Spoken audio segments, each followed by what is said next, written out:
Azad golden diamonds, Azad tower, Thazhepalam, Tirur. BRC Tanur therapy സെന്ററിലെ കൂട്ടുകാർക്കൊപ്പം നവവത്സരോത്സവം ഒരുക്കി Keppuram VR Nayanar സ്മാരക ഗ്രന്ഥാലയം. കേക്ക് മുറിച്ചും പാട്ടുപാടിയും ആഘോഷം വർണ്ണാഭമാക്കി. ഗ്രന്ഥാലയം സെക്രട്ടറി VV സത്യാനന്ദൻ കേക്ക് മുറിച്ച് പരിപാടി ഉദ്ഘാടനം ചെയ്തു.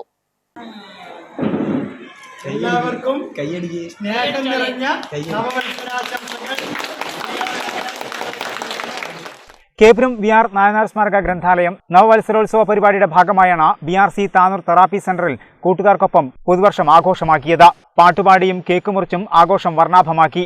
വായനശാല സെക്രട്ടറി VV സത്യാനന്ദൻ ചടങ്ങ് ഉദ്ഘാടനം ചെയ്തു. C മുഹമ്മദ് ഷാഫി അധ്യക്ഷനായിരുന്നു. PP Balakrishnan, Radha Mamatta, P Madhavan, CH Subhadra, Pradeep, BRC autism centre special educated തെറാപ്പിസ്റ്റുകൾ എന്നിവർ നേതൃത്വം നൽകി. BRC തെറാപ്പി സെന്ററിലെ കുട്ടികളും ഗായകരായ Sajida, Fasila Riyas, BRC coordinator Kunhikrishnan, BRC trainer Giridhar തുടങ്ങിയവർ സംബന്ധിച്ചു.